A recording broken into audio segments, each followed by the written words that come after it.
Hello guys, स्वागत है आपका मेरे यूट्यूब चैनल एग्जाम टाइम्स में। मैं आत्म प्रकाश आपके लेके आया हूँ डियर रेडी थर्ड सेमेस्टर चैप्टर नंबर 11 गुणनखंड। ठीक है, तो हमारे गुणनखंड में इस चैप्टर में कुछ चीज़ें हैं जो हमें देखनी है हमारे सिलेबस में। तो पहला है गुणनखंड की संकल्पना। ओके, दूसरा टॉपिक है ax प्लस ay के प्रकार के व्यंजकों का गुणनखंड, समूह बनाकर या सर्वसंख्या के द्वारा गुणनखंड। उसके बाद दो वर्गों के अंतर के रूप में व्यंजकों का गुणनखंड, फिर है द्विघाती और त्रिपदी व्यंजकों का गुणनखंड। ठीक है, मतलब क्वाड्रेटिक इक्वेशन का गुणनखंड। ठीक है, लास्ट टॉपिक हमारा। तो देखते हैं गुणनखंड की संकल्पना क्या है। जब कोई संख्या अभाज्य गुणनखंडों के गुणनफल के रूप में लिखी जाती है। ठीक है, जब कोई संख्या अभाज्य गुणनखंडों के गुणनफल के रूप में लिखी जाती है तो उस संख्या का अभाज्य गुणनखंड रूप कहलाता है। ठीक है, कोई एक संख्या है, ठीक है, तो उसको ऐसे दो भागों में स्प्लिट करना, ठीक है, कि उसका जो गुणनखंड हो उस संख्या के बराबर हो, सिंपल वे में। ओके, चलिए तो हम करते हैं। जैसे ये संख्या है 3x², इसका अगर गुणनखंड करना है तो इसको स्प्लिट करना है बराबर भागों में। ठीक है, तो 3 गुणे x² है तो क्या हो जाएगा x गुणे x। इसका गुणनखंड 3 गुणे x गुणे x। इसका गुणनखंड क्या हो जाएगा 7 गुणे x गुणे y। ओके, इसका 2 गुणे x के पावर 4 गुणे y। ठीक है, इसका गुणनखंड क्या हो जाएगा, इसको आप अंदर लेके जाओ। ठीक है, 5x को अंदर पुट करो, 5x into y plus 5x into 3। इसको अगर हम सॉल्व करें तो क्या मिल जाएगा 5 into x into y plus 5×15 15 गुणे x, कुछ ऐसा मिलेगा। ओके, ये हो गया हमारा गुणनखंड। इसका गुणनखंड करेंगे तो एक यहाँ गुणा हो जाएगा, एक यहाँ गुणा हो जाएगा। ठीक है, सिंपल गुणनखंड तो हो जाएगा 3 गुणे y प्लस 1 गुणे y प्लस 2। तो ये क्या है, सिंपल वे अभाज्य गुणनखंडों के गुणनफलों में लिखना। ठीक है, तो अब क्या करेंगे इसको 6 गुणे x गुणे x प्लस 1 गुणे x प्लस 4। ओके, समझ आया? हाँ? हमने क्या किया, ये जो संख्याएं हैं इनका हमने अभाज्य गुणनखंडों के रूप में गुणनफल कर दिया। ठीक है, अभाज्य गुणनखंडों के रूप में गुणनफल किया है। चलिए अगला टॉपिक देखते हैं, इसी तरीके का है। तो अगला टॉपिक क्या कहता है ax प्लस ay के रूप में व्यंजकों का गुणनखंड। ठीक है, अगला टॉपिक है ax प्लस ay के रूप में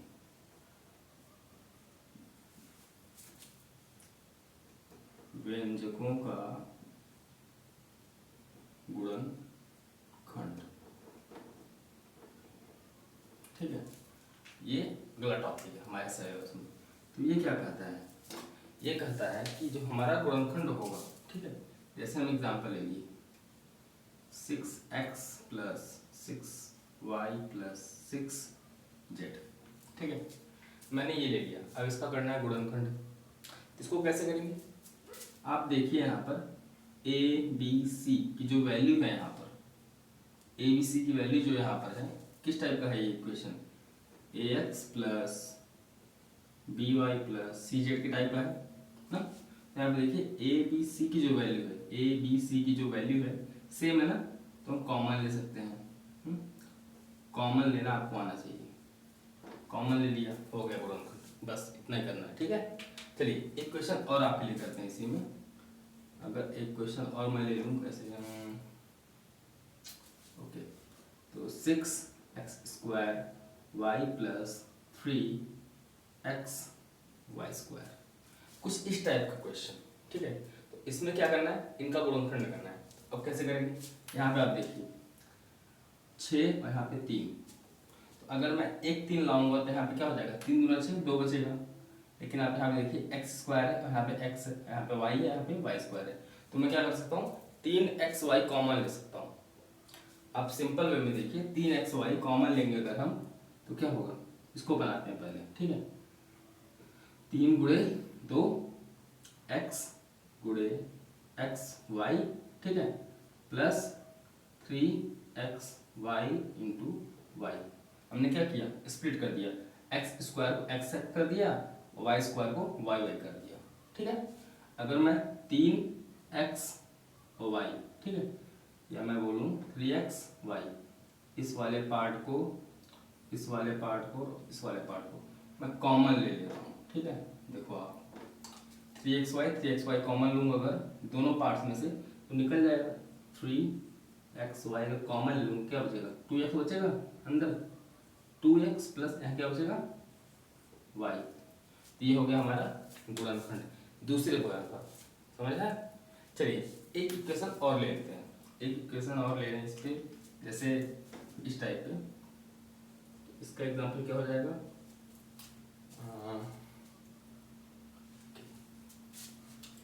4x plus 7y plus 28xy। तो अगर मैं इसमें से कॉमन निकालना चाहूँ तो क्या कॉमन निकलेगा, बताइए, कुछ निकल सकता है।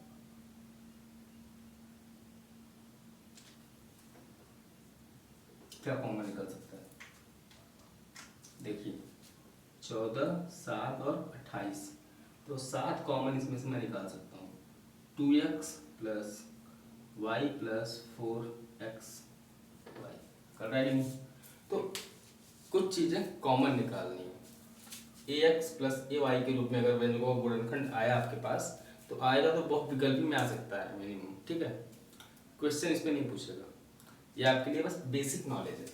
क्वेश्चन पूछेगा समूह बनाकर सर्वसंख्या द्वारा दो वर्गों के अंतर के रूप में और द्विघाती समीकरण।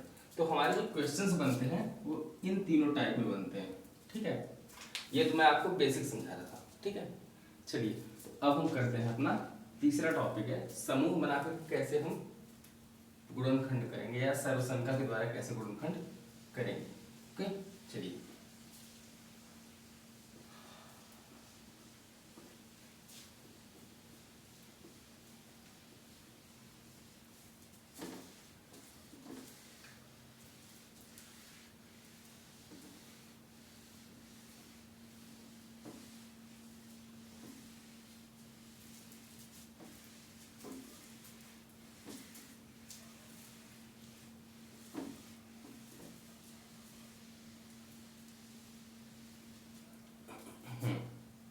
तो हम अब देखेंगे अपना नेक्स्ट टॉपिक, व्यंजकों का जो गुणनखंड है, ठीक है। ये किस टाइप के व्यंजक होंगे, ये व्यंजक है हमारे a square plus 2ab plus b square, ठीक है।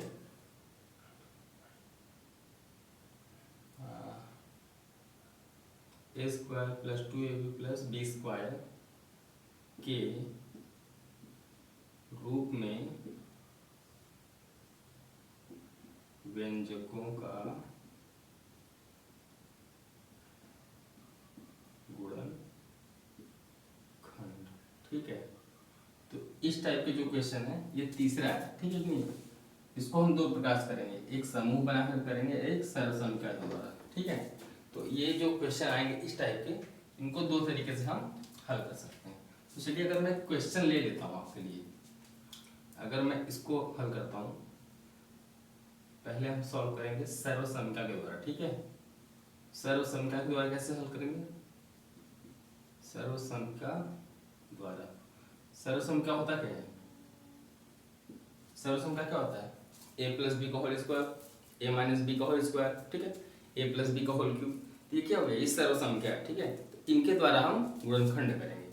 तो जैसे मैं इसको बोल दिया कि भाई ये है आपका, ठीक है, a square plus 2ab plus B square. इस टाइप का अगर क्वेश्चन आएगा, देखिए किसका फॉर्मूला है, ये फॉर्मूला है a प्लस बी का होल स्क्वायर, तो a प्लस बी गुणे ए प्लस बी, इसका क्या हो गया ये गुणनखंड। ओके, हुआ कि नहीं, हुआ ना। चलिए इसी प्रकार मैं एक क्वेश्चन आपको देता हूँ, जैसे x square plus 10x plus 25, ठीक है। क्वेश्चन है कर दूँ, x square plus 10x plus 25, ये क्वेश्चन किस टाइप है, इसको मैं सैरो समझा के द्वारा हल करूंगा, फिर इसी क्वेश्चन को हम लोग दूसरे प्रयास करेंगे, ठीक है, समूह बना करके। तो सैरो समझा के द्वारा कैसे करेंगे, इस फॉर्मूला के रूप में लाइए पहले। ओके, यहाँ पे क्या है, एक्स स्क्वायर है, एक्स स्क्वायर है 2ab, ठीक है, तो 2 कर देंगे तो क्या आएगा, एक्स स्क्वायर प्लस 2, ए तो है यहाँ पर x, b कितना हो जाएगा, b हो जाएगा 5, ठीक है, 2 गुणे 5 गुणे x, और ये किसका स्क्वायर हो जाएगा, 5 का स्क्वायर होगा, 5 5 25 होगा ना। तो इसी फॉर्मूला पे हम इसको चेंज कर दिए, तो अभी किसका फॉर्मूला बन गया, a प्लस बी, ए कितना है, x है, और b कितना है, 5 है ना, तो x प्लस 5 का स्क्वायर हुआ कि नहीं, हुआ ना। अब मैं क्या कर सकता हूँ इसको, ये गुणनखंड इसका क्या हो जाएगा, x प्लस 5 गुणे x प्लस 5 होगा, सही है, सिंपल है कि नहीं।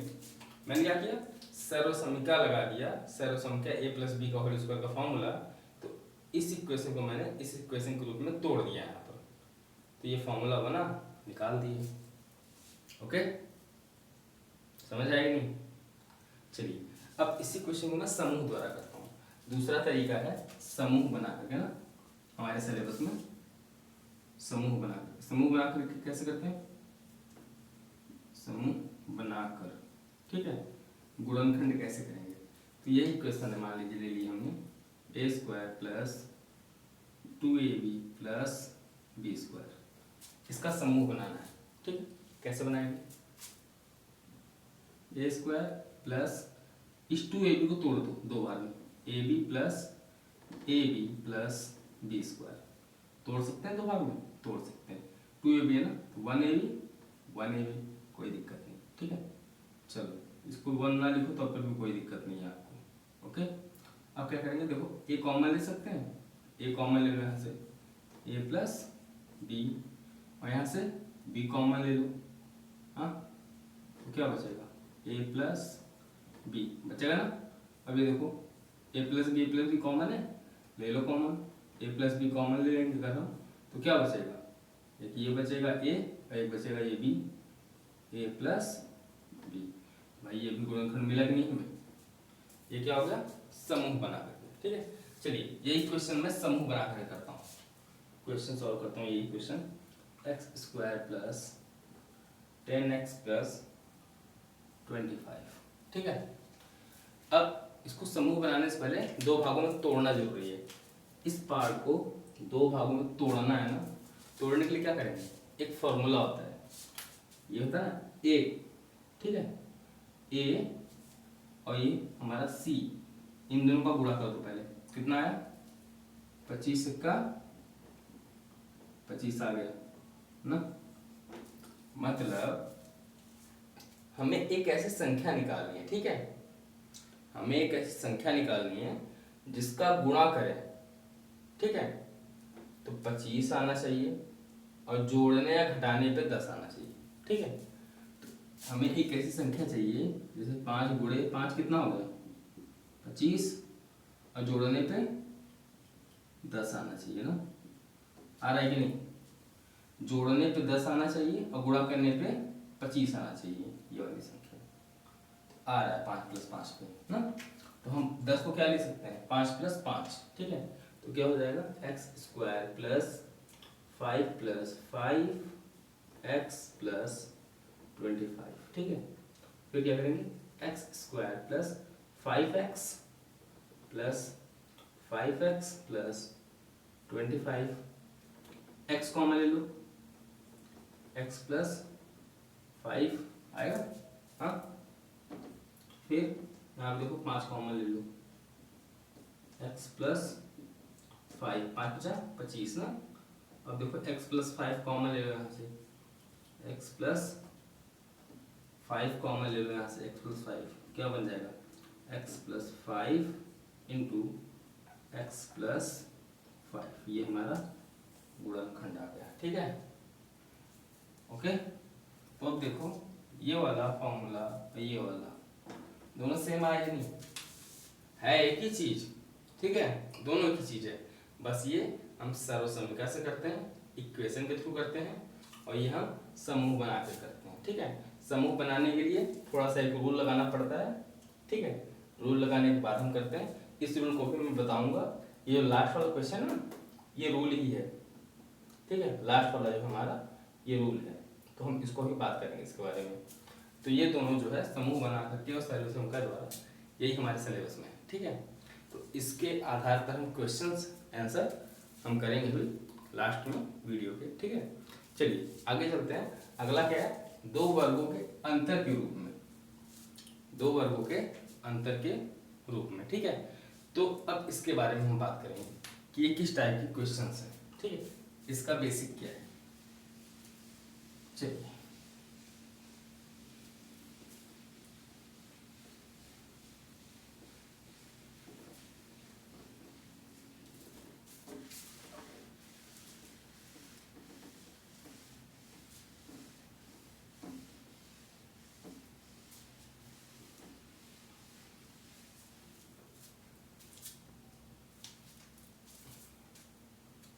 नेक्स्ट टॉपिक है, चौथा टॉपिक है। ठीक है, दो वर्गों के अंतर के रूप के व्यंजक। ठीक है, तो इस टाइप में कैसे व्यंजक आएंगे, एक्स स्क्वायर माइनस 100। ठीक है, और आ जाएगा तो आपके पास आएगा 36 x square minus 25 y square. इस टाइप के आ जाएंगे क्वेश्चन। इसको सॉल्व कैसे करेंगे, दो वर्गों का अंतर ना, एक वर्ग है, एक वर्ग हम बना लेते हैं। एक्स स्क्वायर माइनस 100 का क्या हो जाएगा, 10 का स्क्वायर हो जाएगा, हो जाएगा। ये कौन सा फॉर्मूला बन रहा है, फॉर्मूला है, एक फॉर्मूला हमने पढ़ा है, ए स्क्वायर माइनस बी स्क्वायर बराबर क्या होता है, ए प्लस बी और ए माइनस बी। पढ़ा है कि नहीं, ये फॉर्मूला पढ़े होंगे आप। ठीक है, याद करिए, ये फॉर्मूला होता है एक। यहाँ पे देखिए ए स्क्वायर माइनस बी स्क्वायर है, तो ये क्या हो जाएगा, एक्स माइनस 10 और एक्स प्लस 10। तो दो वर्गों के अंतर के रूप में हम यही फॉर्मूला हर जगह लगाएंगे। ठीक है, ये पहला क्वेश्चन ले लीजिए। चलिए दूसरा क्वेश्चन लेते हैं, 36 x square minus 25 y square. तो इसको क्या कर सकते हैं, 6 36 कर सकते हैं, तो 6x का स्क्वायर कर दीजिए इसको, ये 5 और 25 तो 5 y का स्क्वायर कर दीजिए, ए स्क्वायर माइनस बी स्क्वायर का फिर फॉर्मूला लगा दीजिए। ठीक है, तो क्या हो जाएगा 6x माइनस 5y का स्क्वायर, स्क्वायर नहीं, फिर आएगा 6x प्लस 5y। ये क्या है, ये हमारा a है, ये हमारा b है, a माइनस b का स्क्वायर ना, तो क्या हो जाएगा a प्लस बी और a minus b, a minus b a plus b. हमने बस फॉर्मूला लगाया है, आंसर ला दिए। ठीक है, चलिए एक क्वेश्चन और करते हैं इसके बारे में, आप बताइएगा इसका आंसर। ये देखिए, अब ये 144 किसका स्क्वायर है, 12 ब्रह्म में 144 पता है ना, तो क्या हो जाएगा 12x का होल स्क्वायर कर दें, कोई दिक्कत, कोई दिक्कत नहीं, और एक का स्क्वायर कर दें फिर भी कोई दिक्कत नहीं। ठीक है, अब क्या करें, फॉर्मूला लगा लेते हैं, ए स्क्वायर माइनस बी स्क्वायर, तो ए प्लस बी ए माइनस बी, ए प्लस बी और ए माइनस बी, तो 12x प्लस 1 और 12x माइनस 1। सिंपल, कुछ कठिन है क्या। चलिए एक और क्वेश्चन करते हैं इसमें, x की पावर 4 माइनस y की पावर 4। ये क्वेश्चन, ये भी सिंपल है, कोई कठिन नहीं है, बहुत सिंपल। देखो कैसे होगा, एक्स स्क्वायर का स्क्वायर कर दो माइनस वाई स्क्वायर का स्क्वायर कर दो, हो गया a square minus b square, लगा दो formula, x square plus y square, यहाँ पे आ जाएगा x square minus y square. अब यहाँ पे देखो a square minus b square यहाँ भी बन रहा है, बन रहा है नहीं, यही फॉर्मूला लगेगा, फिर बना दो उसको, x square plus y square और इसमें फॉर्मूला लगाओ एक्स माइनस वाई और एक्स प्लस वाई, ये हो गया गुणनखंड। सिंपल, बहुत सिंपल है यार, कोई कठिन नहीं है, ठीक है। बस आप प्रैक्टिस करते रहो, ठीक है नहीं, प्रैक्टिस करोगे सिंपल रहेगा। एक क्वेश्चन लेते हैं इसी पे आधारित, ये लास्ट पेपर में आया था, ये क्वेश्चन था हाँ 72a² minus 98b², 72a² minus 98b², 98b², ये क्वेश्चन आया था, ठीक है। अब यहाँ पे आप देखो न 72 का कुछ बन रहा है ना 98 का कुछ बन रहा है, कुछ बन रहा है क्या, कोई स्क्वायर कुछ नहीं बन रहा है। तो आप एक चीज ध्यान दो, अगर मैं इसमें से 2 कॉमन ले लूँ, 2 कॉमन ले लो आप, क्या बनेगा 36a² माइनस 98 क्या हो जाएगा 49b²। अब बन रहा है स्क्वायर, क्या यही ट्रिक है बस। 2 6a² 6a का स्क्वायर माइनस 7b का स्क्वायर, 6 6 36 सास्ता 49, लगा दो फॉर्मूला। इसके बाद क्या बन जाएगा ये, इसका बन जाएगा 2 6a प्लस माइनस 7b और एक बन जाएगा 6a प्लस 7b। सिंपल, कोई कठिन बिल्कुल नहीं, बिल्कुल नहीं कठिन। चलिए एक क्वेश्चन हम लास्ट क्वेश्चन करते हैं इसमें, ठीक है। लास्ट क्वेश्चन इसका कर देते हैं, थोड़ा सा भाग विधि कर लेते हैं, ठीक है। भाग विधि क्या हो जाएगा 49x² माइनस y² बटे 36। ये क्वेश्चन भी शायद लास्ट ईयर में आया हुआ है, लास्ट ईयर के लास्ट ईयर में आया हुआ है, 2021 बैच में आया था ये, ठीक है। ये किस टाइप का क्वेश्चन है, 7 7 49 6 6 36, ठीक है। तो 7/x का होल स्क्वायर हो जाएगा माइनस y/6 का होल स्क्वायर। आप ओपन करके देखो, 7 49 और x² बन रहा है नहीं, y² 6 6 36 ओपन हो रहा है, ओपन हो रहा है। लगा दो फॉर्मूला a माइनस b का होल स्क्वायर, तो 7/x प्लस y/6 वही बन जाएगा 7/x माइनस y/6। ये हमारा आंसर हो गया गुणनखंड। कितना सिंपल है, बिल्कुल कठिन नहीं है यार, ठीक है। चलिए अब द्विघाती त्रिपदी व्यंजकों का गुणनखंड। तो अब इसमें जो भी रूल बता रहे थे ना आपको, कि c का a में गुणा करेंगे तब करेंगे, तो अब ये है सबसे इम्पोर्टेंट, जिसको नहीं आता गुणनखंड इसको ध्यान से देखेगा, ओके। चलिए चलते हैं, किसी को स्क्रीनशॉट लेना तो ले ले स्क्रीनशॉट, ले लो भाई। चलो फिर इसके बाद हम लोग अपना एक्सरसाइज उसका सॉल्यूशन करेंगे, ठीक है। लेकिन एक्सरसाइज का नेक्स्ट वीडियो अलग से बनाएंगे।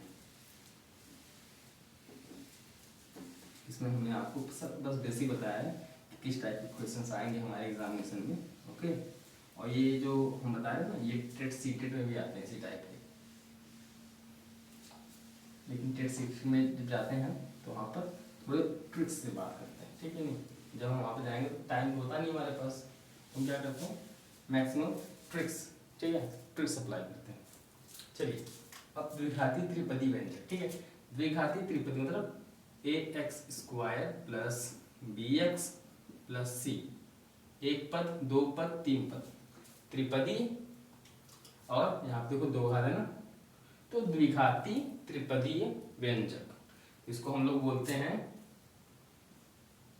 क्वाड्रेटिक इक्वेशन, ठीक है, क्वाड्रेटिक इक्वेशन, हिंदी में द्विघात समीकरण, ओके। इसका हमें क्या करना है, इसका गुणनखंड करना है ना।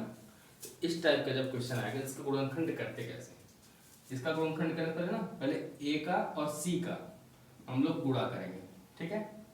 ac आएगा गुणा करने पे, जो ac है ना इसको ऐसे करना है, ठीक है, कि ये b के बराबर कर दें, इन दोनों का गुणा करें, ओके। तो क्या आए AC आए, और इन दोनों को जोड़ें a plus b minus c, b है, समझ आया। नहीं समझ आया? कहने का मतलब ये है कि पहले इन दोनों का गुणा कर दो, क्या है आपके पास, AC आ गया, ठीक है। फिर हमें एक ऐसी संख्या निकालनी है, एक ऐसी संख्या निकालनी है कि जो B है हमारा ना, B, इसको दो भागों में स्प्लिट कर दें, दो भागों में स्प्लिट कर दें। इसको स्प्लिट करने के लिए दो संख्याएं चाहिए, ठीक है, जिनको जोड़ें या घटाएं तो हमें ये B मिल जाए, ठीक है। और जब B मिल जाएगा, ठीक है, उस पर एक और इक्वेशन लगना चाहिए कि अगर हम उन दोनों संख्याओं का गुणा करें, ठीक है, उन दोनों संख्याओं का अगर हम गुणा करें तो हमें क्या मिले, AC मिले। गुणा करने पे AC मिले और जोड़ने घटाने पे B मिले, ठीक है। यही हमारा इक्वेशन आता है। एक इक्वेशन इस पे हम आपको करके दिखाते हैं, ठीक है।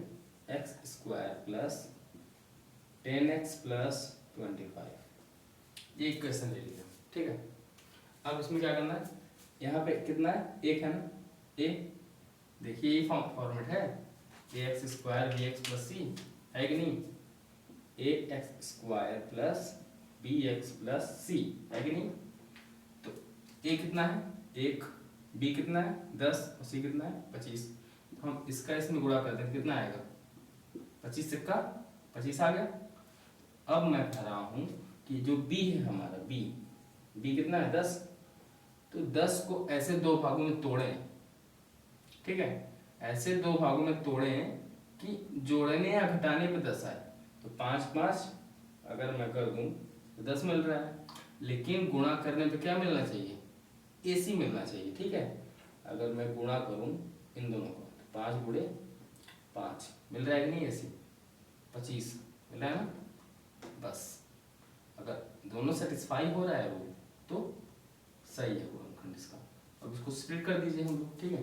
अगर इसको मैं स्प्लिट करूं, x² प्लस 10x प्लस 25, इसको दो भागों में स्प्लिट करें, x² प्लस 5 क्रॉस, नहीं 5 प्लस 5, 5 5 10, x प्लस 25, चलिए फिर क्या हो जाएगा, खोल दो ये जो ब्रैकेट है इसको ओपन करो, x² plus 5x plus 5x plus 25, x common ले लो, x प्लस 5 प्लस यहाँ से 5 कॉमन लो, x plus 5, x plus 5 common ले लो, ये हो गया हमारा गुणनखंड। ये समझ लो गुणनखंड का चैप्टर बहुत सिंपल है, बस आपको प्रैक्टिस करनी पड़ेगी, ठीक है। नहीं आप ये फॉर्मेट लगा कर, ये फॉर्मूला का फॉर्मेट लगाइएगा, ये फॉर्मेट, और इससे आपका पूरा पूरा क्वाड्रेटिक इक्वेशन सॉल्व हो जाएगा। और ऐसे क्वेश्चन आते हैं, बहुत सिंपल सिंपल क्वेश्चन आते हैं हमारे पास इस चैप्टर से, बहुत सिंपल सिंपल क्वेश्चन आते हैं, ठीक है, ज़्यादा कठिन नहीं आता, ओके। चलिए